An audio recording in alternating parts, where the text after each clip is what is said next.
Enquanto você está abrindo aí a sua Bíblia no seu iPhone 13. Existe iPhone 13? Nem sei, estou chutando. No seu Samsung S22 Plus Max Power.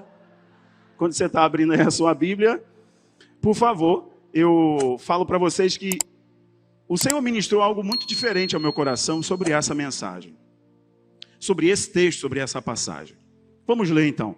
Mateus 26, 36. Estamos aqui no momento da conclusão do propósito de Jesus na terra. E sempre quando você está para cumprir o seu propósito, vem uma grande distração. Você já pode começar a anotar isso. É uma chave que eu guardei no meu coração. Sempre quando eu vou viver algo muito importante no reino, se levanta uma grande distração. E vamos lá, 26, 36. Em seguida, foi Jesus com eles a um lugar chamado Getsêmani. E disse a seus discípulos: assentai-vos aqui, enquanto eu vou ali orar. E levando consigo Pedro, Tiago e João, começou a entristecer-se e a angustiar-se. Então lhes disse: minha alma está profundamente triste até a morte. Ficai aqui e vigiai comigo. Olha o pedido de Jesus. Vocês podem ficar aqui, minha alma está angustiada até a morte. Você pode ficar aqui e vigiar comigo? 39 diz assim: adiantando-se um pouco, prostrou-se sobre o seu rosto, orando, dizendo: Abba, meu Pai, se possível, passa de mim esse cálice. Todavia, não seja como eu quero, e sim como tu queres. Mais um pouquinho adiante, vocês vão ver que essa cena se repete. Jesus pedindo: será que vocês não conseguem ficar acordados, vigiar e orar comigo? E a Bíblia dá um detalhe aqui para a gente nos versículos a seguir, que os discípulos estavam com os olhos pesados. Que o Senhor nos abençoe por sua palavra. Amém, pessoal? Amém? Amém? Legal. Olha que coisa interessante. O texto começa em seguida. De repente a sua versão é e então. Então é porque tem um contexto. Jesus já tinha, segundo João capítulo 12, Jesus já tinha sido ungido em Betânia, no jantar na casa de Simão. Inclusive o jantar na casa de Simão é a coisa mais espetacular de se ver, de se mergulhar. Por quê? A Bíblia diz: Simão o leproso fez um jantar para Jesus em sua casa. Primeiro, se Jesus estava ali, ele não era mais leproso. É só um erro de tradução. Simão foi curado da lepra e está tão feliz porque ele vivia isolado. O leproso não tinha vida social. O leproso ficava num lugar recluso porque era uma doença contagiosa e tinha todo um aspecto de pecado sobre a pessoa que manifestava essa doença na pele. Então o leproso, o Simão, ele não tinha vida social, ele não podia ver a família, não podia ver os filhos. E ele faz um jantar em sua casa porque ele está dizendo para Jesus: você me devolveu o direito de olhar nos olhos do meu filho. Eu estou só conjecturando. Eu estou só viajando com vocês aqui. Simão está fazendo um jantar para dizer para Jesus: obrigado, você me deu o direito de beijar minha patroa outra vez. Obrigado, Jesus, você me deu a chance de ir no mercado comprar alguma coisa. Irmãos, nós não valorizamos as coisas mais importantes da nossa vida. E Simão está fazendo isso para Jesus. Obrigado, você me devolveu a chance de poder ir na sinagoga ouvir a palavra de Deus. Obrigado, você me deu a chance de abraçar o meu menino, minha menina. Você me deu a chance de ter uma vida. Você me deu a chance de fazer um jantar em casa. Simão está tão agradecido que ele faz um jantar. Aí, para completar esse negócio tão bonito, decidem chamar Lázaro, porque no capítulo 11 de João, Jesus tinha ressuscitado a Lázaro. Vocês estão comigo? Estão comigo? E ali é uma gratidão tão grande, um negócio que está tomando o coração das pessoas, eles não conseguem mais se conter. Que está ali à mesa Lázaro, Simão que foi curado da lepra, a patroa de Simão fazendo aquele estrogonofe gostoso, pegou a Coca-Cola da geladeira, botou ali e falou: hoje tem que ser bonito o negócio. A alegria está tão grande que até a Maria, que viu o seu irmão sendo ressuscitado, que viu a coisa acontecendo ali, a Bíblia diz que uma mulher chamada Maria não estava sentada à mesa, mas ela vem com um vaso que tinha um bico bem fininho, porque o perfume era muito caro, e perfume naquela época tinha um óleo muito precioso. Uma vez eu estava preparando essa mensagem sobre esse texto específico, eu fui pesquisar o perfume mais caro do mundo, mais de US$1 milhão. Mas sabe por que ele vale mais de US$1 milhão, esse perfume atualmente? Não lembro o nome, deve ser um perfume francês. Alguma coisa para não sei o que. Mais de US$1 milhão é porque é cravejado de diamante. Mas você sabe por que um perfume fica na sua pele? Por causa do fixador e por causa da qualidade do óleo. Sabe por que você incomoda tanto as trevas? Porque o óleo que você carrega sobre a sua cabeça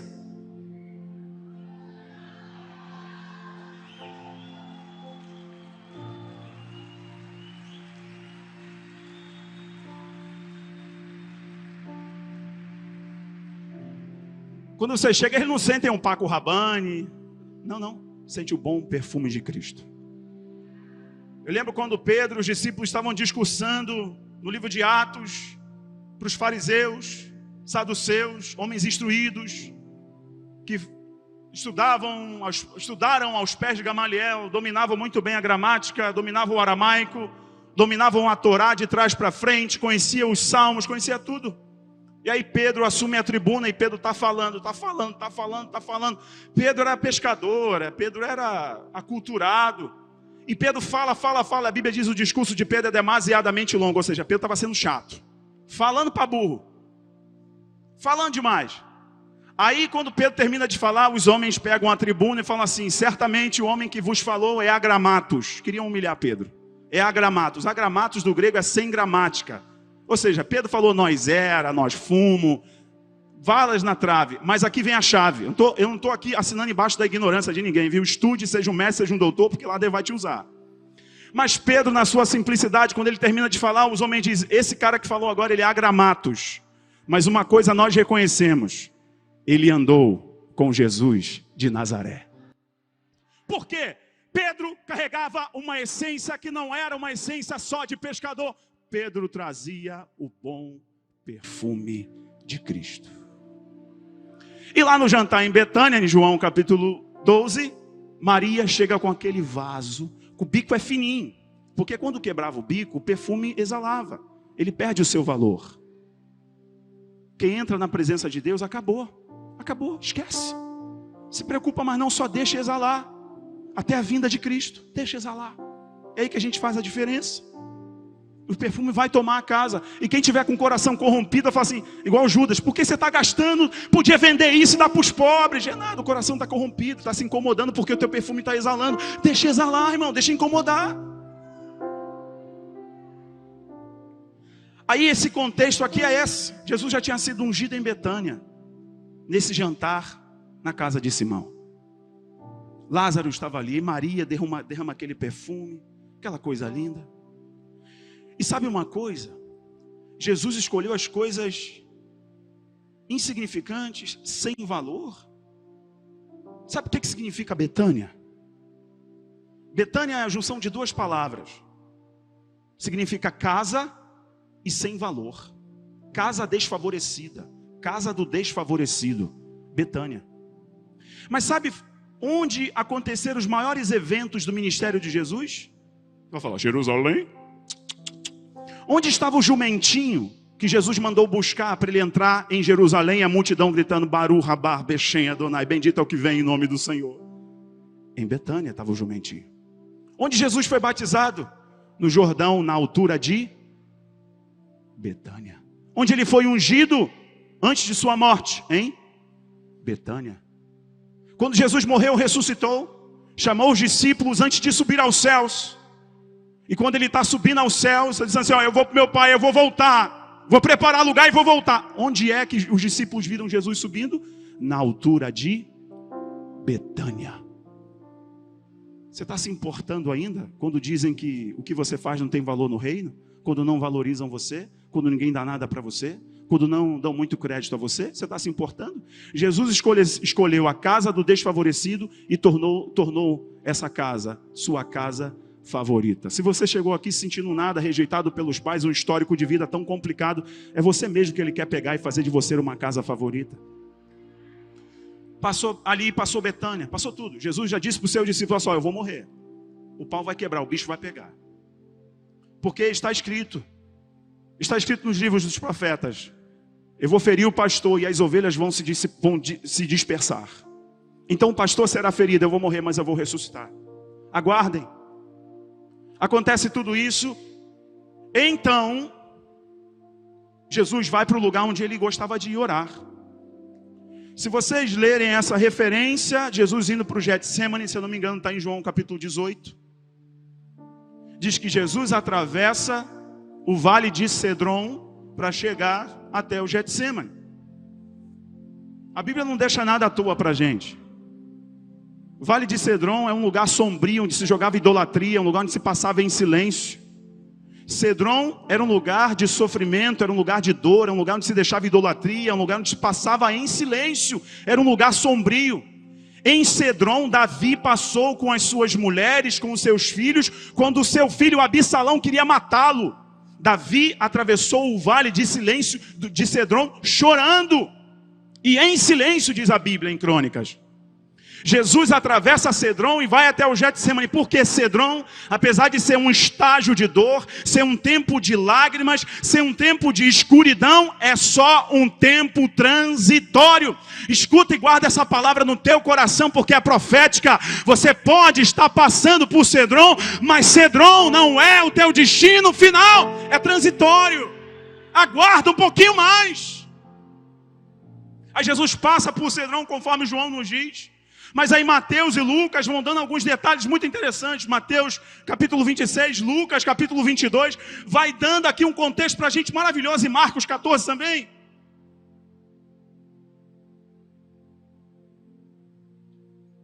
E o que é que ele diz?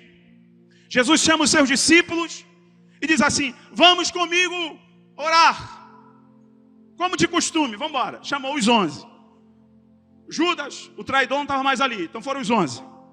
E vamos embora. E aí a Bíblia diz que Jesus chega no pé do monte e diz para os discípulos: sentem aqui. Olha o que diz Lucas 22, versículos 40 e 41. Chegando ao lugar escolhido, Jesus lhe disse: orai para que não entreis em tentação. Versículo 41. Ele, por sua vez, se afastou cerca de um tiro de pedra, se ajoelhou e orou. Monta aí na sua cabeça a cena. Monta aí, viaja comigo, viaja comigo mesmo. Vale a pena. Jesus pega os 11 e diz assim: minha alma está angustiada. Minha alma está angustiada até a morte. Jesus está falando da nossa natureza humana. Jesus está falando: vigiai, para que vocês não caiam em tentação. Jesus está falando da nossa carne, a batalha entre a carne e o espírito. Jesus está ensinando a gente como guerrear e entender os níveis de guerra que nós devemos entrar e quais armas devemos usar. Jesus fala para os discípulos 11: venham, coloca 8 ali, 9, né? E pega 3, perdão, 8. Eu fiz geografia, gente, desculpa aí, matemática não é muito a minha praia. Jesus pega 3 e faz assim, ó: vocês 3, Pedro, Tiago e João, subam comigo a um outro nível. Por que Jesus fez isso? E Jesus fez isso várias vezes. Ele chama todos os discípulos, o chamado é para todos, mas o que vai acontecer em secreto é só para quem tem intimidade. Ele diz: Pedro, Tiago e João, vamos a um outro nível comigo. Essa é a palavra que Deus colocou no meu coração ao sair do Rio de Janeiro. Diga para eles: eu estou chamando a Igreja Bola de Neve de Florianópolis para subir a um novo nível comigo. Jesus chamou os 11, mas quando ele tinha que subir a um novo nível, ele chamou 3. Ele não fez isso só agora não. Ele fez isso quando a filha de Jairo estava morta. Ele falou assim, chegou na casa de Jairo e disse assim: ó, sai todo mundo. Fica comigo quem? Pedro, Tiago e João. Jesus fez isso várias vezes. Lembra no Monte da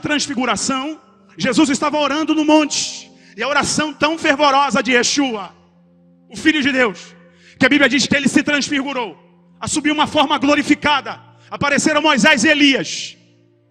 Os discípulos ficaram tão encantados. Uau, vem Moisés e Elias. Jesus, vamos fazer umas cabaninhas aqui, a gente fica aqui. O Senhor, Moisés e Elias e a gente curtindo essa vibe, essa glória. Quem estava ali? Todos os discípulos? Os 12? Não. Pedro, Tiago e João. O que eu concluo? O chamado é para todos. Isso está no Evangelho de Marcos, na grande comissão. Ide ao mundo inteiro, pregai o Evangelho a toda criatura. Mas o nível da intimidade são para aqueles que decidem subir de nível. Pagam um preço para isso.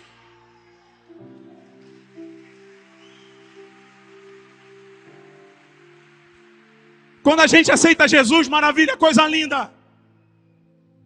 Você está no nível do quê? Da graça, da misericórdia.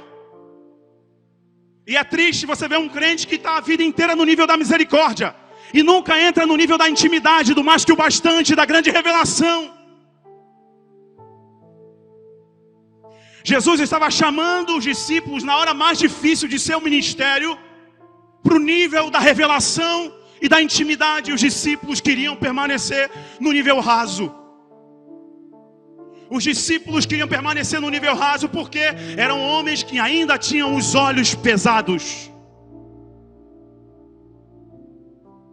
Jesus fez esse convite o tempo inteiro para eles. Quer ver um exemplo aqui?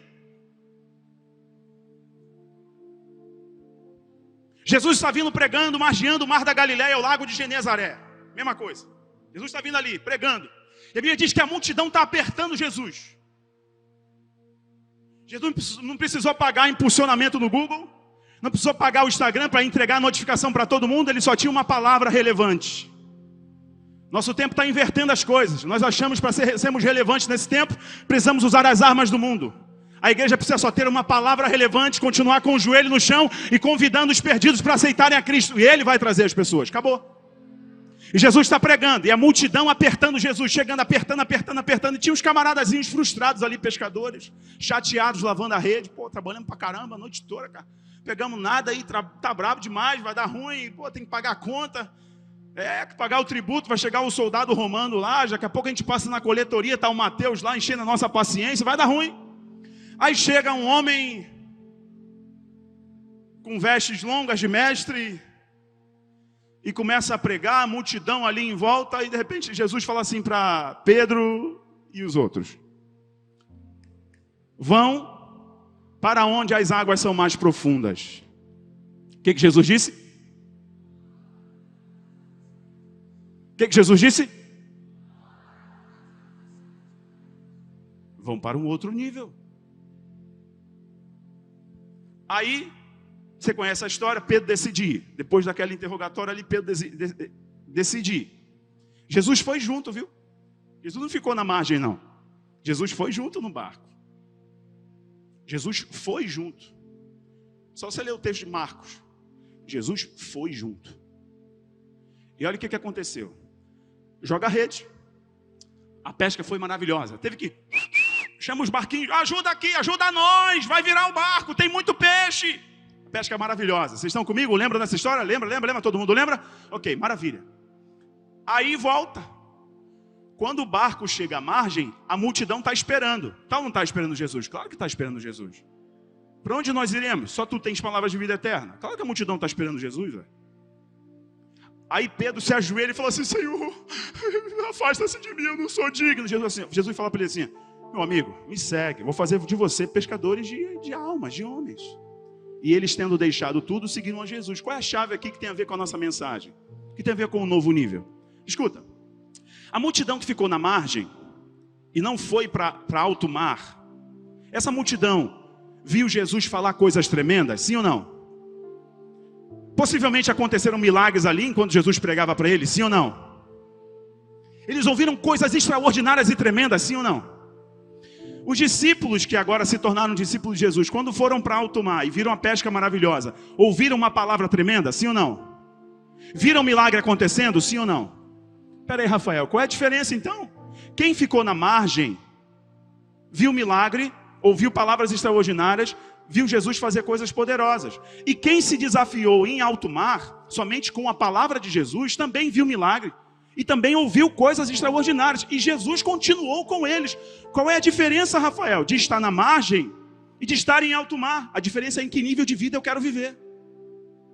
Se você ficar na margem, Ele vai estar contigo. Ele vai ser misericordioso. Ele vai ouvir a tua oração. Agora, se você se desafia e vai para alto mar, você volta como aquele que pode impactar o mundo com uma palavra poderosa. O desafio para a igreja não é mais continuar na margem, ouvindo e recebendo palavras. O desafio da igreja é: eu recebi a palavra e agora eu posso também me desafiar em alto mar, porque aquele que me deu a palavra, Ele está indo à minha frente. A diferença é em que nível de vida nós queremos viver, e você que decide isso. Se você quer continuar no nível da misericórdia ou no nível do mais que bastante. Chega uma hora que a gente tem que assumir o risco de viver pela fé. Você está comigo ou não? Viver pela fé é um risco, velho. Viver pela fé é um risco, mano. Não tem jeito. Assume esse risco, não tem corrimão. Não tem corrimão. Você fala assim: Deus falou comigo, eu vou embora. Aí vai embora. Assume o risco, mata essa bola no peito e vai, quer lá contigo. É isso que faz a diferença. Os que se desafiaram voltaram como discípulos. E aqueles que ficaram na margem, continuou multidão. Você é quem? Discípulo ou multidão? Escolhe.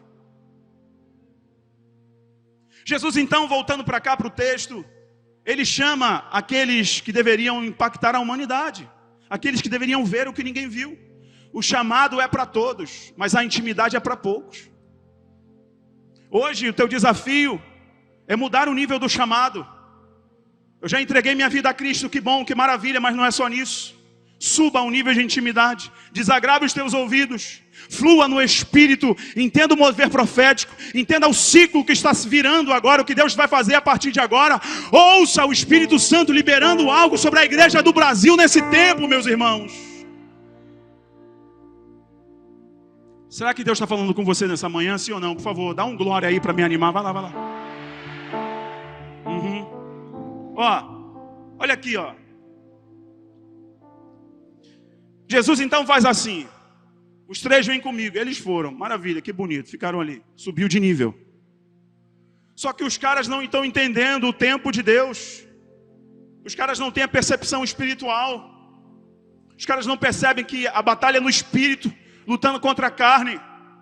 Jesus está lutando contra a natureza humana inclinada ao pecado. Jesus nunca pecou, mas foi tentado em todas as coisas, diz as Escrituras. 100% homem, 100% Deus revelado a nós. Ele foi tentado em tudo e não pecou em nada. A Bíblia diz que Jesus, chamando os discípulos a esse nível, Ele decide ir um nível acima. Irmão, tem coisa que Ele controla. Ele sabe que você não tem maturidade para lidar. Fica tranquilo, é Ele que controla. Mas aquilo que Ele sabe que você tem maturidade, Ele está te chamando para amadurecer, Ele vai colocar você nesse nível. Deus, por que eu estou passando por essa guerra? Ele quer te amadurecer nisso. Ele quer fazer você crescer nisso. Escuta o que eu estou te falando, brother. A primeira vez que eu fui fazer, segunda ou terceira vez que eu fui fazer um evento com toque no altar, na época, eu lembro, lá no Maranhão, São Luís do Maranhão, 60 mil pessoas no estádio lotado. Estádio lotado, as pessoas pagaram, bilheteria. E o ministério, só para você entender que não pegou essa época, o toque no altar estava vendendo mais de 1 milhão de CDs na época do CD. E eu cheguei nesse contexto. Imagina, o iate do Neymar lá no meio do oceano e o Bittencourt aqui na praia, tendo que nadar de braçada até o iate do Neymar. E eu já vi, o iate dele é grande, viu? E eu me senti assim, fomos lá no Maranhão, estádio lotado de futebol, gente no gramado, na arquibancada, aquela coisa louca, pagando ingresso. Eu falei, meu Deus, e agora? Ninguém me conhece. Essa cut aqui ninguém conhece. Essa cabecinha achatadinha aqui ninguém conhece, não. Vai dar ruim, Jesus. Aí chegamos lá, irmãos, aquele palco gigante assim, palco Orbit gigante, aquele som estrondoso. Falei, meu Deus do céu, olha isso. A perninha começou a tremer igual vara verde em vendaval. Falei, vamos embora. Eu cheguei, pastor Felipe, pastor Digão, eu cheguei pro cara da luz e falei para ele assim, brother, é o seguinte, a gente tem uma estratégia para o show fluir legal. Você só vai acender as luzes na terceira música.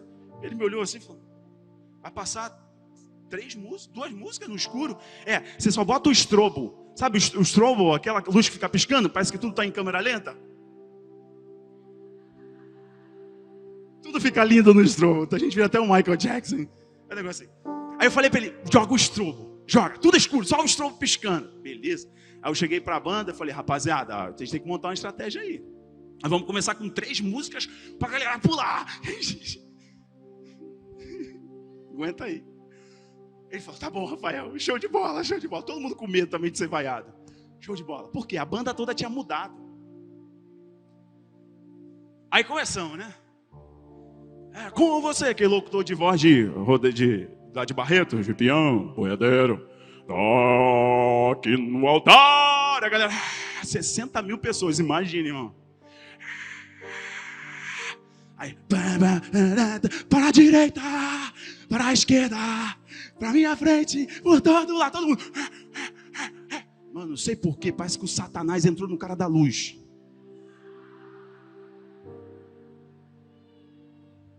Aí o que ele fez? Ele, pum, acendeu. Quando ele acendeu, a galera que estava na frente assim, ó.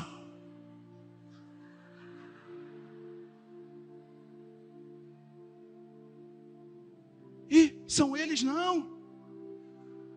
Que tinha mudado os integrantes da banda. E começou assim, ó, parece que o demônio do cara da luz foi pro garoto que estava na frente. Ó. Meu irmão, imagine 60 mil pessoas vaiando. Você não sabe o que faz. 60 mil pessoas te vaiando. Vaiando muito. Acho que uns 5 minutos vai de vaia, de grito. Ok. Sabe o que o Senhor me disse naquela noite ali? Eu me tremendo de medo, envergonhado. Ele me disse assim: quando eu te visitei naquela UTI e você estava morto, eu te disse que te levaria ao mundo inteiro para falar o que eu fiz na tua vida. Pois agora, Rafael, abra a tua boca e diga a eles que fui eu que te trouxe a esse lugar. E a obra é minha. Irmãos, eu falei exatamente isso. Olhei para os rapazes e falei, agora toca de raiva. De novo. Pessoal do metal. Por onde eu for atua. Aí foi na raiva mesmo. Irmãos, preguei, cantei e dei meu testemunho. Já eu dou meu testemunho para vocês no final. Preguei, cantei e dei meu testemunho. Eu fiquei 2 horas depois do evento. Dando autógrafo e tirando foto. Eu estou brincando. Foram 2 horas mesmo. Mas sabe o que é o mais importante? 300 pessoas aceitaram Jesus como Senhor e Salvador naquela noite.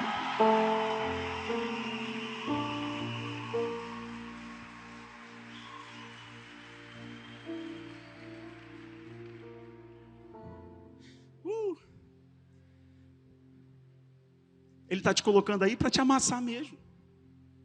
Para te quebrar mesmo, cara. Que se tu continuar ruim assim, tu não sobe de nível. Se tu continuar desobediente assim, tu não sobe de nível, velho. Ele tem que te quebrar mesmo. Rafael, Deus faz isso? Claro que faz, pô. Se não quebrar, irmão, não tem perfume exalando. Tem que quebrar o vaso, ué. Você quer continuar todo íntegro? Trazendo um monte de coisa do mundão e servindo a Deus, achando que vai exalar perfume? Vai não, velho. Deixa quebrar. Se Ele quiser te quebrar, quebra, Senhor. Perfeito. A Bíblia diz então que os 3 estão ali, aí Jesus sobe a um outro nível. Olha o que diz, então, você leu comigo, Lucas 22, versículo 41. E ele afastou-se cerca de um tiro de pedra, inclinou-se com o rosto no chão e orava. Irmãos, a Bíblia não coloca nada à toa, não. Jesus se afastou cerca de quê? Um tiro de... Irmãos, quem venceu um gigante com um tiro de pedra? Jesus, quando se afasta um tiro de pedra, ele está dizendo aqui, eu estou lutando contra um gigante interior. Jesus se afastou para orar um tiro de pedra. Davi venceu Golias com o quê? Irmãos, o diabo poderia parar Jesus para ele não morrer na cruz? Diz, sim ou não? Sim ou não? O diabo poderia parar Jesus? Não. O inferno inteiro, os demônios inteiros poderiam parar Jesus? Claro que não, pô. Jesus chega lá do outro lado, até o Gadareno.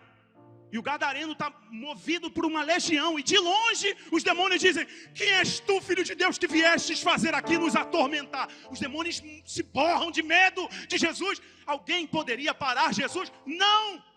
Só quem poderia parar Jesus? A carne, a natureza humana. E é por isso que ele está chamando você. Porque tem coisas no espírito que só os espirituais vão entender. A igreja no Brasil está começando a entender onde a gente tem que militar, onde a gente tem que guerrear. Escuta, Deus me trouxe do Rio de Janeiro para te dizer isso. Pega essa palavra. Há um convite no mundo espiritual para pessoas que entrarão em um novo nível a partir de hoje.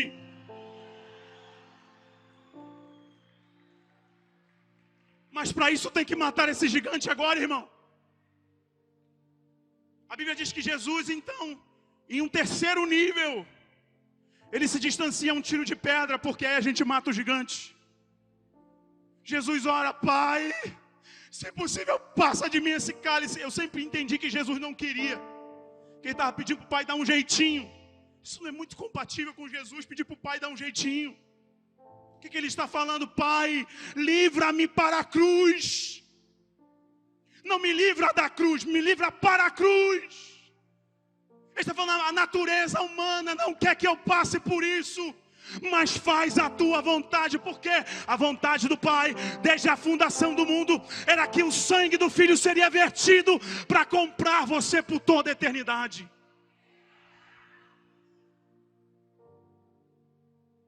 O que Jesus está dizendo? Você está preocupado com o diabo? Eu tenho poder sobre ele. Você está preocupado com o desemprego? Eu tenho poder sobre isso.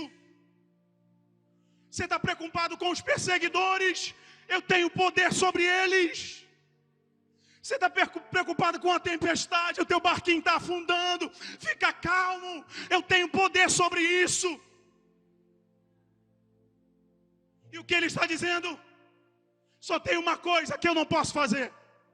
O gigante do teu interior, a tua natureza, tem que vir de suas próprias decisões. Mata esse gigante hoje, para você não fugir do propósito de Deus para a sua vida. Ali era uma guerra, tanto que o texto...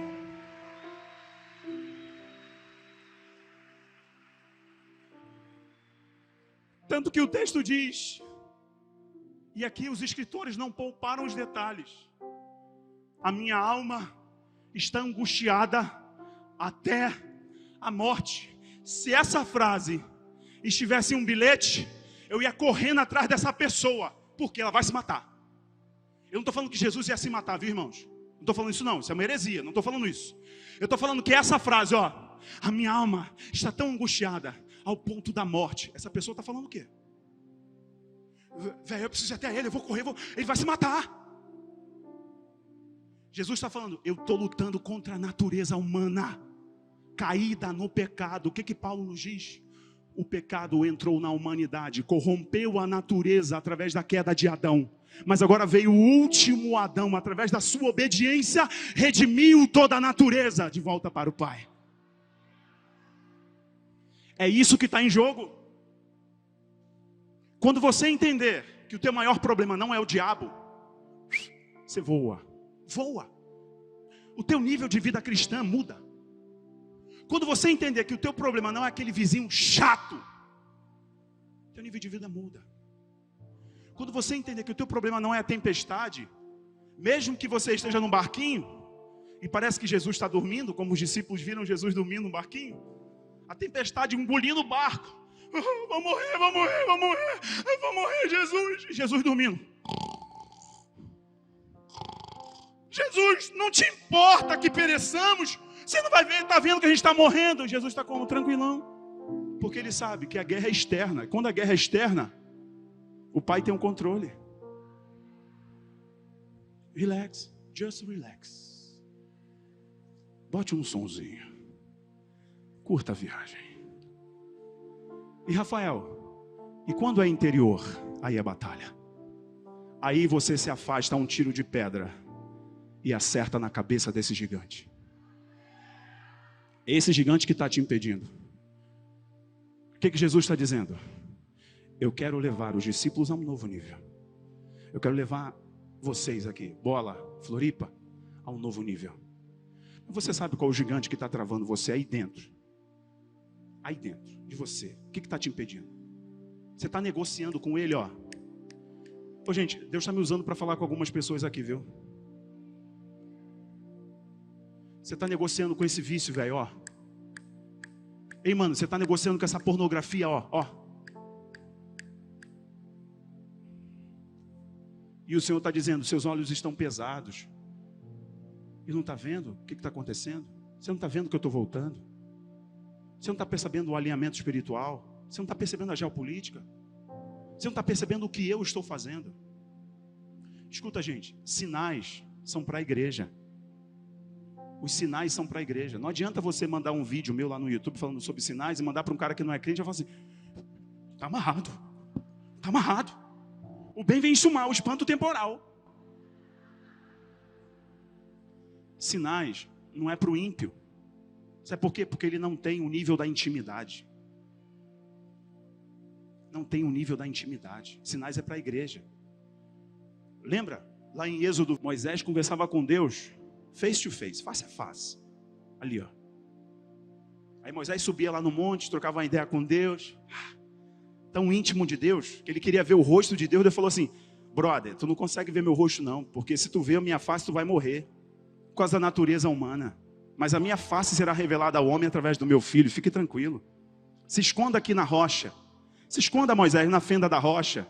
Porque a rocha é Jesus. Fenda é a lança que cravaria no lado de Jesus. Tudo falando sobre Jesus. Se esconda aí, Moisés, na fenda da rocha. Se esconda no meu filho, onde a minha igreja vai estar escondida, Moisés.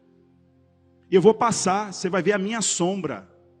Nós não vivemos mais por sombras, irmãos. Porque Cristo, a rocha, já se revelou e nós estamos escondidos nele ali, ó, na fenda da rocha. Aí, perfeito. Aí o povo que não tem intimidade, queria assim, Moisés, a gente quer falar com Deus, Moisés. Aí, Moisés, esse negócio de face a face com Deus, velho, é muito legal, é muito da hora. Quando você desce de lá, o teu rosto está brilhando. Eu quero isso também, Moisés, vamos embora? Aí Moisés falou, vamos, bora, Bill. E foi. Aí foi lá, os Billzinhos lá. O Bill, a mulher do Bill, o tio do Bill, foi todo mundo. Vamos embora. Quando chegaram no pé da montanha, aquele que era, aquele que é, aquele que sempre será, o alfa, o ômega, o princípio, o fim, o todo-poderoso, ele desce sobre a montanha. E quando ele desce sobre a montanha, terremoto, relâmpago, fogo. A Bíblia diz terremoto, relâmpago, fogo. O povo olhou para aquele terremoto, aquele relâmpago, e falou assim, deu ruim, Bill, vamos correr. Chegaram para Moisés e falaram assim, Moisés, fala você com Deus, porque a gente não quer morrer. Porque, gente, a igreja, quando ouve Deus falando,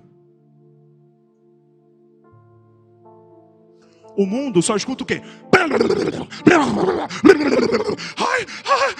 O mundo está acabando, vou me suicidar.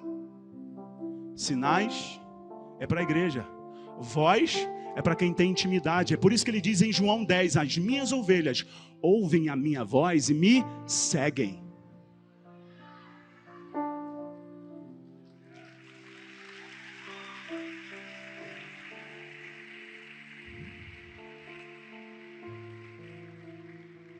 Eu vou acabar agora.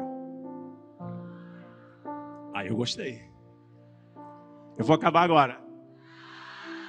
Massageia o ego do homem, vai, massageia. Olha aqui, que coisa tremenda. Oh, meu Deus.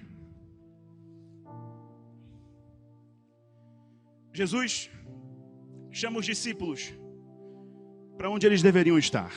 A Bíblia diz que logo depois disso, ele está com a pressão arterial tão alta, a batalha interior é tão grande, que ele tem uma hematidrose. Hematidrose é uma doença raríssima. Jesus não tinha doença, mas ele teve um quadro esporádico, raríssimo, chama hematidrose. Quando a sua pressão arterial está tão alta, que para não explodir começa a sair sangue pelos poros. Jesus começa a sair sangue pelos poros. E eu fui pesquisar. Achei uma pessoa no mundo com quadro de hematidrose. Começa a sangrar pelos poros. A Bíblia diz que Jesus começa a sangrar pelos poros. O suor de Jesus vira gota de sangue. Aí olha aqui, ó. Jesus, quando percebe que está lutando contra a carne, que quer afastá-lo da cruz, o propósito era a cruz, meu irmão. O propósito era a cruz. A glória era a ressurreição, mas o propósito era a cruz. Muitas pessoas querem a glória da ressurreição, mas querem fugir da dor do Calvário. Você quer a glória da ressurreição? Quer a vitória de Deus na sua vida? Não fuja da dor do Calvário. Você sabe o preço que tem que pagar. Jesus sabia que o propósito dele era a cruz. Ele não queria fugir da cruz. A natureza humana queria fazer com que ele não passasse pela cruz. Pai, se possível, passa de mim esse cálice. Natureza humana. Natureza humana, um gigante, um tiro de pedra. Aí. O propósito do Pai era a cruz. Ok. Eu abri a mensagem com essa frase e vou concluir com ela. Quando você estiver próximo do seu propósito, virá uma grande distração do inferno. Qual era a distração? Jesus saiu dali, pegou os 3 que estavam dormindo ainda, falou, não é possível, vocês só dormem, cara. O que vocês tomaram, hein? Aí beleza, pegou os 3, pegou os outros e vão embora. Aí eles vão lá para o jardim. E eles estão no jardim e de repente chega quem? O traidor. O traidor que conhecia a intimidade. É por isso que vai até Jesus beijar no rosto. Olha lá. Chegou para beijar Jesus até o rosto. Olha o que a Bíblia diz. E junto com Judas Iscariotes, chega uma junta de soldados. Irmãos, eu fui estudar, falei, não é possível. Quantas pessoas tinham aqui? Quantas pessoas tinham aqui? Sabe quantas pessoas foram prender Jesus? Quase 1000 homens. Eram cavalaria, infantaria, mais os auxiliares dos sacerdotes. Foi todo mundo para prender Jesus, quase 1000 homens. Por quê, irmãos? O propósito era muito grande. Então tinha que distraí-lo antes de ser o propósito. Depois dali, Jesus seria preso, julgado, condenado, iria morrer e ressuscitar o 3º dia. Então ele estava num ponto decisivo. Ele estava fechando um ciclo ali no Getsêmani. Você está entendendo o que Deus está te falando hoje? Sempre quando você estiver próximo de uma virada na sua vida, o inimigo vai se levantar para te distrair. Sempre nessa hora. Chegam 1000 homens para prender um. 1000 homens para prender um. Aí Pedro, que está distraído, não entende nada, vê aquele monte de soldado, de auxiliar, de sacerdote. Pedro está levando a espada. Está levando a espada, porque não entende de nível de intimidade, aí carrega a espada, né? Aí Pedro está com a espada, aí de repente vem o auxiliar do sacerdote se aproximando para prender Jesus. O que Pedro faz? Decepa a orelha do cara. Eu sempre achei que esse cara era um soldado, mas não, é um auxiliar de sacerdote. Quando Pedro corta a orelha do cara, que eles iam prender Jesus, Pedro corta a orelha dele, a orelha do cara cai no chão, diz a Bíblia. E olha que coisa linda, que eu não tinha percebido até outro dia. Até outro dia eu não tinha notado isso. O cara era auxiliar de sacerdote. Quem é auxiliar de pastor, qual é o sonho dele? Ser pastor. Quem está fazendo uma aula de canto, qual é o sonho dele? Ser cantor. Quem está fazendo um curso de engenharia, qual é o sonho dele? Temos um ótimo engenheiro aqui, pena que bom que não foi contratado, né? Se vocês entenderam. Se o cara é auxiliar de sacerdote, qual é o sonho dele? Qual é o sonho dele? Qual é o sonho dele? Ser sacerdote. Mas o que diz o livro de Levíticos? O sacerdote não podia ter deficiência física. Quando Pedro corta a orelha dele, Pedro está falando o que para ele? O teu sonho acabou, o teu futuro acabou, o teu propósito acabou. E quando Jesus pega a orelha no chão e coloca no lugar, o que Jesus está dizendo? Eu estou devolvendo o teu sonho, eu estou devolvendo o teu destino, eu estou devolvendo o teu futuro. Ninguém que se achega até a mim tem algo roubado, é acrescentado a ele.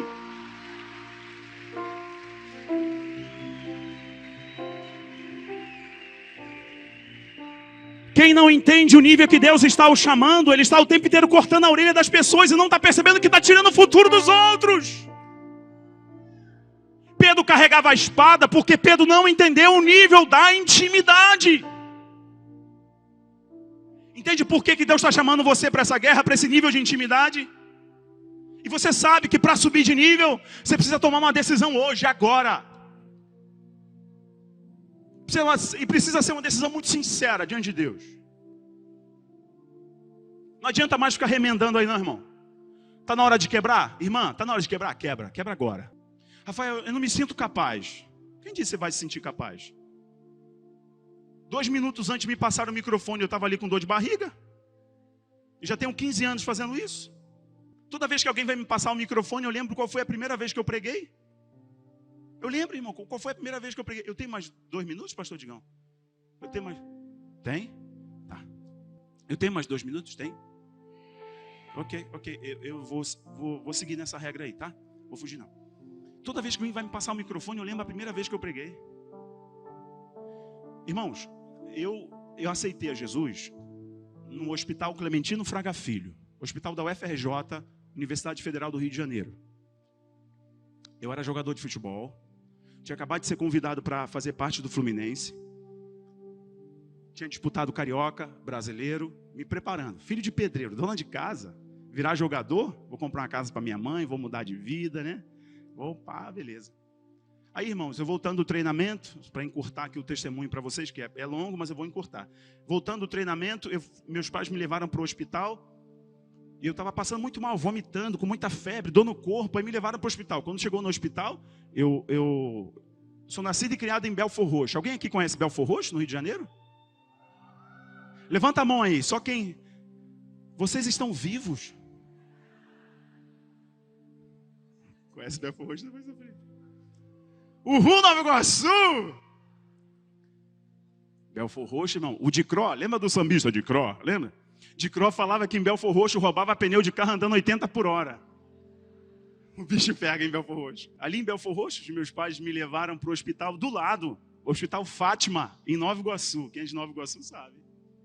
Chegando lá, os médicos falaram, olha, o Rafael ele está com dengue hemorrágica. Que bom que vocês correram. Ele está com dengue hemorrágica, nós vamos administrar aqui uma medicação, não sei o que. Ok, fiquei ali 2 horas em observação, me deram o remédio, a dor de cabeça passou, a febre passou, o vômito passou, beleza. Só tinha estourado bolhas de sangue nas mãos e nos pés por causa da febre muito alta. Falou, essas bolhas de sangue aqui vão secar e vai ficar tudo bem. Voltei para casa, meu pai e minha mãe me colocaram no quarto deles, eu tenho 4 irmãos, eu sou o 5º. E aí estamos lá, fiquei no quarto dos meus pais, deitado ali. O que eu conto para vocês daqui para frente, me contam, me falaram, porque eu não tenho memória. Eu só lembro de eu deitando na cama dos meus pais, só isso. Minha mãe fala que depois de 10 ou 15 minutos ela abre a porta, eu estava com a boca aberta, eu estava repleto de vômito, os olhos arregalados, eu tentava falar e não conseguia. Minha mãe diz para mim que eu ficava e não tinha mais voz, não mexia mais, estava tudo enrijecido. Minha mãe corre, chama meu pai me pega no colo, quando ele me pega no colo eu apago. Do caminho de casa até o hospital, meu pai vai fazendo massagem cardíaca, eu volto o tempo inteiro, indo e voltando, e meu pai massageando, o carro do vizinho, vamos embora, vai para o Fátima de novo, vai para o hospital em Nova Iguaçu de novo. Chega no hospital, os médicos que me atenderam de tardezinha para a noite, me liberaram, falaram que era dengue hemorrágica, tomou um susto, porque deram um diagnóstico precoce. Eu não estava com dengue hemorrágica, eu estava na fase terminal de uma meningite meningocócica. Já entrei ali com parada cardíaca, insuficiência respiratória. Já não andava, não falava e não enxergava. Os médicos me colocaram no aparelho, me reanimando o tempo inteiro, aquela correria, por quê? Perceberam que deram um diagnóstico precoce, foi um erro médico. E aquele corre, isso foi em 1997, o maior surto de meningite da história do Brasil, eu estava na estatística. Meu pai tocava o tamborzinho. Minha mãe acendia a vela para tudo quanto é santo. Mas a nossa vida continuava uma miséria, sem ofender a religião de ninguém, viu, gente? A minha realidade era essa. Meu pai dizia o seguinte, nunca vou entrar na igreja. Igreja de crente? Eu? Ser abitolado, ser quadrado? Mas a minha infância era ver meu pai manifestando. Infância miserável. Estou falando da minha história, da minha vida. Ok. Fiquei 1 semana no Hospital Fátima, tendo parada cardíaca, insuficiência respiratória. Aquelas bolhas de sangue começaram a apodrecer, irmão. Eles me transferiram do Hospital Fátima para o Hospital Clementino Fraga Filho da UFRJ, que é um hospital referência na época de doenças infecto-contagiosas. Transfere o garoto para lá. Fiquei mais 1 semana. Depois de 2 semanas, no dia 21 de fevereiro de 1997, esse dia eu lembro, eu abri os olhos na UTI. Depois de 2 semanas, eu abri os olhos. Eu não enxergava, eu não sabia se era manhã, se era tarde, se era noite. Eu não sabia onde eu estava. Eu só recuperei a consciência. E quando eu recuperei a consciência, Eu sabia que eu ia morrer. Mas eu lembrei que das vezes que eu ia à igreja, os crentes diziam que quem morre sem Jesus vai para o inferno. Um garoto de 15 para 16 anos, que estava sendo convidado para jogar no Fluminense, mudar de vida, disputando o campeonato carioca brasileiro, ele está pensando em voltar para o futebol. Quando eu recuperei a consciência, sabe o que eu orei? Eu não sabia orar, não sabia o evangeliquez, não sabia orar direito. Eu só lembrei da oração dos crentes. Eu só mexi a boca, não tinha volume de voz como você me escuta agora. Eu só mexi na boca, eu disse: Jesus, como os crentes dizem, eu não quero ir para o inferno. Eu quero ir para o céu. Eu te aceito como Senhor e Salvador. Se o Senhor me der uma chance, eu prometo que eu vou no mundo inteiro falar do que o Senhor fez na minha vida. 21 de fevereiro de 1997.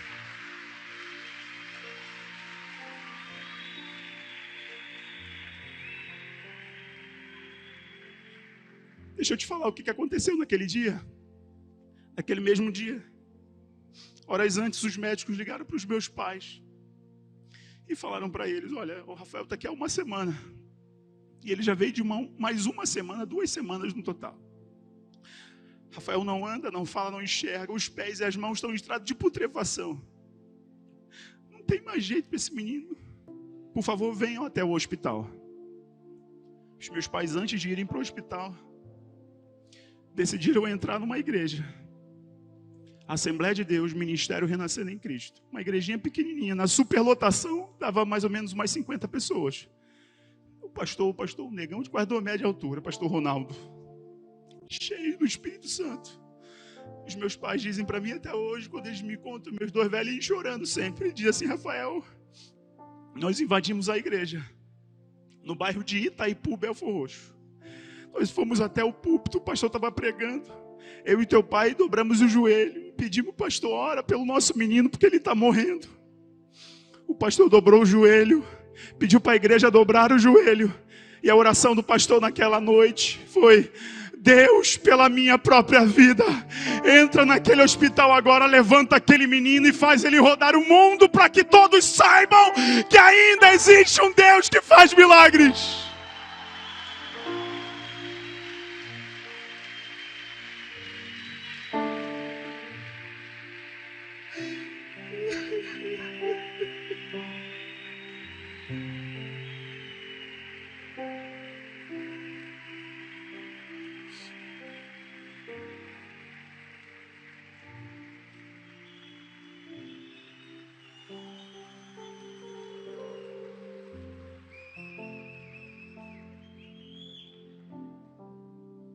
Depois disso, eles foram para o hospital. Chegando lá, quando eles entraram ali no 6º andar, quarto 21, dia 21 de fevereiro de 97. Eles estão vendo um monte de médico universitário, hospital universitário, o corredor estava lotado. Meu pai, pedreiro, matuto, pensou, desligaram os aparelhos, aí morreu. Estão estudando a causa do óbito. Meu pai sai empurrando todo mundo, jogando todo mundo para o lado. Quando meu pai entra na sala, eu estou sentado. Eu tinha tirado o respirador. Eu estava sentado, tirei aquele negócio do peito. Sentado na cama, eu gritava: só o Senhor é Deus. Eu estou vendo um monte de médico, um monte de universitário, e eles estão perguntando o que aconteceu. Eu dizia: não sei. Eu aceitei a Jesus, Ele me curou.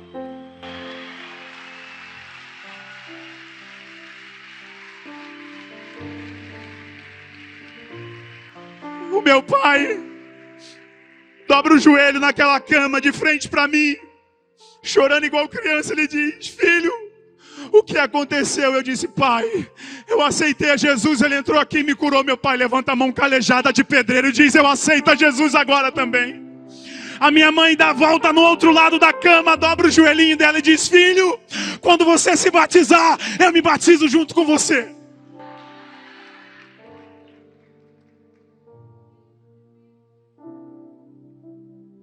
Aí eu me pergunto, por que Deus permitiu aquilo? Por que Ele me quebrou a este ponto? Ele tem seus caminhos. Ele tem seus propósitos. E eu sei de uma coisa. Eu só estou aqui de pé. Só estou aqui falando com vocês tendo voz, porque eu decidi obedecer o chamado dele para subir de nível. Falo para vocês, não é fácil não, irmãos. Eu vou confessar algo para vocês que eu não confessei em lugar nenhum. Entrou a pandemia. E mais uma vez eu estava quebrado. Mas quebrado financeiramente. Eu tinha uma empresa de camisetas, eu e minha esposa. Falimos. Muitas grandes igrejas que nós íamos, que eu ia cantar, pregar, que eles batiam nas minhas costas e diziam: cara, você é uma bênção. Cara, você é uma bênção. Quando foi em julho, na pandemia, eu estava quebrado, 2 crianças em casa. Abri a porta dos armários, não tinha o que comer. Vendi carro, vendi tudo. 2, 3 aluguéis vencidos. Eu passava o meu cartão de crédito na minha maquininha, antecipava para poder pagar um aluguel atrasado para não ser despejado. Eu estava lá no meu escritório, no meu quarto lá que eu fiz de escritório. E o Senhor me dizia: vai, pinta aí, faz um negócio. Olha o teu canal, vai lá, grava um vídeo no teu canal. Eu dizia: vou falar o quê? E o Senhor me disse: você se formou em quê? Lembra do mestrado que você abriu mão quando foi fazer uma viagem missionária para o Japão? Você não abriu mão do mestrado? E o concurso público que você tinha? Era em que área? Eu falei: sim, Senhor. Mas tem muito tempo que eu não falo sobre isso. Abra a tua boca, fale. Eu preciso que você fale. E naquele dia, eu decidi falar do que está acontecendo no mundo, mas mostrando, tudo está se cumprindo e o nosso rei está voltando. Depois de 2 anos, tem quase 800 mil pessoas comigo no YouTube. Você está diante de um cara que já foi quebrado algumas vezes, mas por experiência própria. Quando ele quebra, se prepare, porque ele vai te refazer. E quando ele te refazer, você sai dali com uma essência nova que vai exalar e impactar muita gente. Pronto, eu já excedi os 2 minutos, mas eu quero orar com você. Olha, eu não sei nem se me é permitido fazer isso. Não sei se depois o Digão me dá uma bronca, mas eu vou fazer. Não me importa se você tem 30 anos de crente. Isso não move uma palha no reino espiritual. Não importa se você chegou aqui e você não aceitou a Jesus ainda, porque a Bíblia diz que você precisa confessar com a boca e crer com o coração. Aquele que confessar diante dos homens, Jesus vai reconhecer diante do Pai e dos anjos. Mas quem negar diante dos homens, Jesus vai negar diante do Pai e dos anjos. Eu não sei se você entrou aqui e não aceitou Jesus ainda. Eu não sei se você tem muitos anos de crente. Mas eu sei o que o Senhor falou comigo ao vir ministrar aqui. E eu tenho certeza que Ele falou contigo. Eu queria que você ficasse de pé. Por gentileza. Se possível, bota a mão no seu coração aí. Bota a mão no seu peito aí. Eu queria que você repetisse uma oração comigo. Você consegue? Se possível agora, eu queria pedir aos irmãos com muito amor, viu? Com muita gentileza, com muito amor. Dá um stop aí agora, para onde você está. Não anda agora não. Te peço mesmo, em humildade em Cristo. Só um stop aí, para agora, não anda agora não. Põe a mão no teu coração. Você repete uma oração comigo, diga assim: Deus e Pai, eu ouvi a tua voz. E hoje, eu declaro com a minha boca que eu me arrependo dos meus pecados. Jesus, eu reconheço que eu estava longe e com os olhos pesados, os ouvidos agravados. Eu não conseguia te ver e não conseguia te ouvir. Senhor Jesus, eu estou lutando, mas parece que por mim mesmo eu não consigo. Por isso hoje eu te aceito como Senhor e Salvador da minha vida. Senhor Jesus, escreve meu nome no livro da vida. Eu hoje decido aceitar o teu chamado e subir de nível. Hoje eu estou subindo de nível. Se para isso for preciso me quebrar, me quebre, porque eu aceito o teu chamado. Eu oro em nome de Jesus. Amém. E graças a Deus. Me dá um minuto. Você que está aqui fez essa oração pela primeira vez na sua vida, veio a convite de um amigo, de uma amiga. Em muitos momentos você ficou até boiando, em outros você entendeu, mas você sentiu algo que você nunca sentiu antes. E você percebeu que tanto a palavra do pastor Felipe, como desde o começo dessa reunião, a essa palavra agora, Deus falou com você. Essa presença que você sentiu é o Espírito Santo conduzindo você para um tempo de arrependimento, porque Ele quer mudar a tua vida. Você que está aqui fez essa oração pela primeira vez e quer entregar a tua vida a Jesus agora. Eu quero que você, onde você estiver, você acene com a sua mão agora e me permita orar por você. Se tem alguém aqui que quer fazer esse desafio, só acenar se tiver alguém. Não tenha medo, não tenha vergonha. Se tiver, acena com a sua mão que me permita orar por você agora, em nome de Jesus. Que Deus te abençoe. Não tenha medo, não tenha vergonha. Tem gente que diz assim: Rafael, não estou pronto. Quem está pronto? Eu? Pastor Digão, pastor Felipe? Apóstolo Rina? Quem está pronto para Deus, irmão? Ninguém. As misericórdias têm que se renovar todas as manhãs, senão a gente é consumido, irmão. Então para com esse negócio de não estar pronto. Você não está pronto mesmo, não. Você vai brilhando, brilhando, brilhando como a luz da aurora até o dia perfeito, irmão. Ou se você está aqui, fez essa oração porque você sabe que você está afastado da comunhão com Deus. Desviado, não, desviado é o diabo, irmão. Desviado é aquele que sai do caminho e não volta. Você pode estar afastado. Afastado é aquele que estava longe, em breve volta. Esse em breve é hoje. Se você veio aqui, você sabe que você está afastado da comunhão com Deus. Você se esfriou na sua fé. Você se afastou da comunhão com Deus. Eu quero orar por você agora. Se tem alguém aqui que estava afastado, quer voltar agora, joga a mão para cima assim, acena comigo, me deixa orar por você. Isso, não tenha medo, não tenha vergonha. Me deixa orar por você em nome de Jesus. Isso, não tenha medo. Isso, em nome de Jesus. Isso. Me deixa aqui, quebrar um protocolo rapidinho. Você que acenou com a sua mão, libera essa passagem aqui. Deixa ele vir aqui à frente, em nome de Jesus. Deixa o pessoal vir aqui à frente. Você que acenou com a sua mão, vem cá. Você está subindo de nível agora. Vem subir de nível. Vem. Você que estava afastado, vem subir de nível. Vambora. Chega de dar desculpa. Vambora agora. Vem. Vambora. Em nome de Jesus, vem. Eu estou falando a autoridade de Yeshua, no nome de Jesus. Vem agora, vem, sai do lugar, vem correndo. Jesus vai te ajudar a sair daí. Vem cá, corre pra cá, vem. Vamos igreja, cadê o barulho da igreja que entende do mundo espiritual?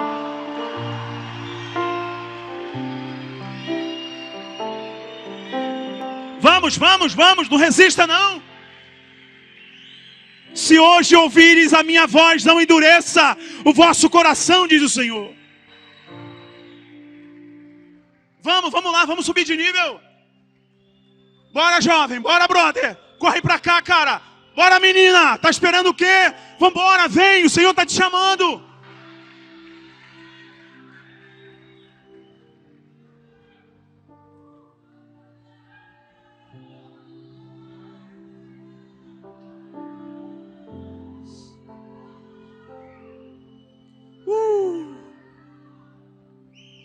É um convite do céu isso aqui.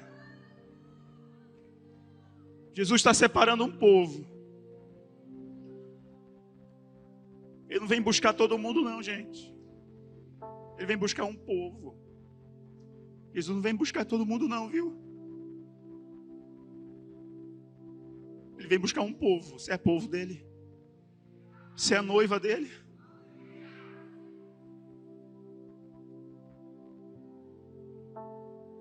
Eu quero esticar esse meu convite a todo mundo que está assistindo agora pela internet. Se você está aí na sua casa, no seu trabalho, sei lá onde você está. Esse convite se estende a você. O pastor Digão me disse que tem pessoas na internet se rendendo a Cristo agora.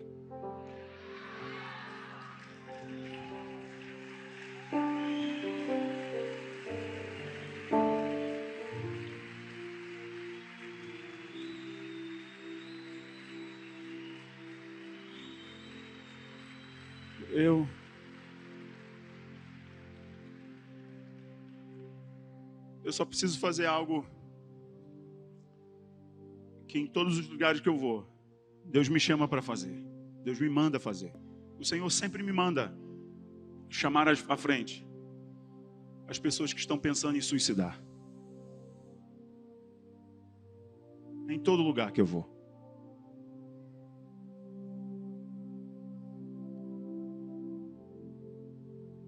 Escuta, você está sendo reprogramado no seu cognitivo a desistir da sua própria vida. Essas induções estão nos filmes, estão nas músicas. Você não percebe porque é subliminar. Jesus disse em João 10, o diabo, o enganador, o mentiroso, o sedutor da humanidade, ele vem para roubar, matar e destruir. Eu vim para que tenham vida e tenham vida em abundância. Se você tem pensamentos suicidas, primeiro a gente precisa libertar você. E depois a igreja te orienta, inclusive pode te encaminhar um profissional que te auxilia nesse processo. Mas primeiro é espiritual. E o suicídio é justamente aquele momento que a gente se afasta a um tiro de pedra. Por quê? É um gigante que está te devorando por dentro, silenciosamente, porque você não tem coragem de falar para ninguém, porque vão julgar você.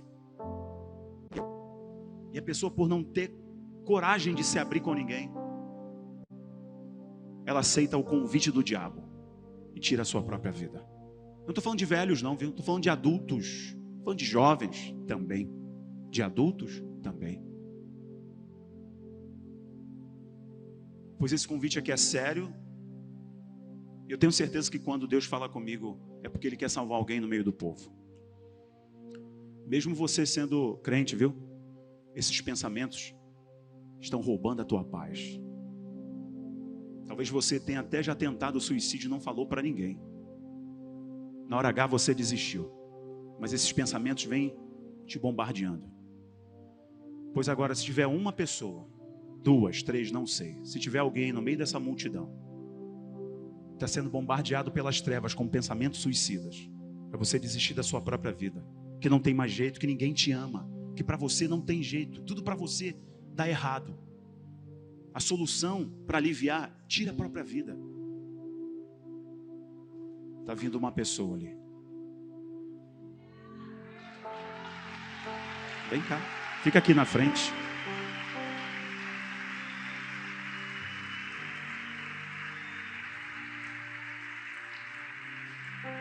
Veja como o diabo é mentiroso. Uma menina linda dessa. Você se corta? Sim. Mas a partir de hoje você vai entender que teve um que já foi cortado, moído e morreu por você. Jesus já morreu por você. Ele vai tocar aí na sua cabecinha, ajustar as coisas. Ele vai te ajudar nesse processo. Irmãos, eu sei que tem mais gente, eu vou dar 1 minuto. Está vindo uma irmã ali. Eu queria que a igreja não se preocupasse em saber quem está vindo. Eu queria que a igreja orasse comigo no reino do Espírito para que essa pessoa que está presa saia. Eu sei que tem mais gente, irmão, que está te segurando porque qual é a opinião do outro. Pouco importa a opinião do outro. Estou nem aí para a opinião do outro. Eu quero saber o que o Senhor está falando sobre mim. Mas uma menina veio aqui à frente. Venha. Vem, pode vir. Eu sei quando o Senhor fala comigo, eu não estou falando por vaidade. Você não vai ser roubado, não. Você é a colheita de Cristo. Você não vai ser ceifado pelo inferno.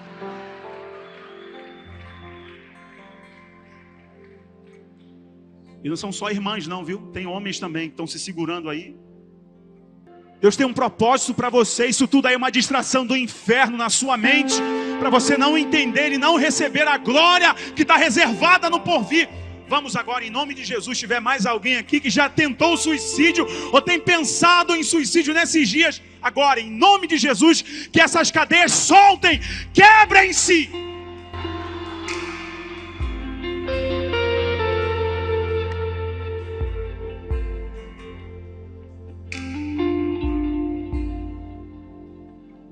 Isso, vamos vamos irmão, isso,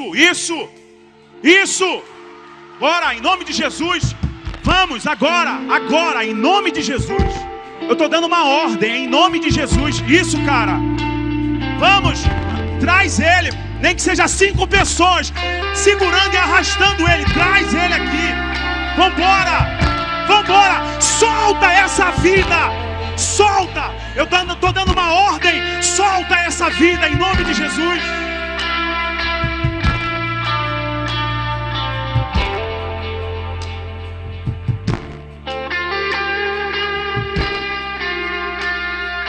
Que o inferno saiba, a gente não está brincando de ser crente, não.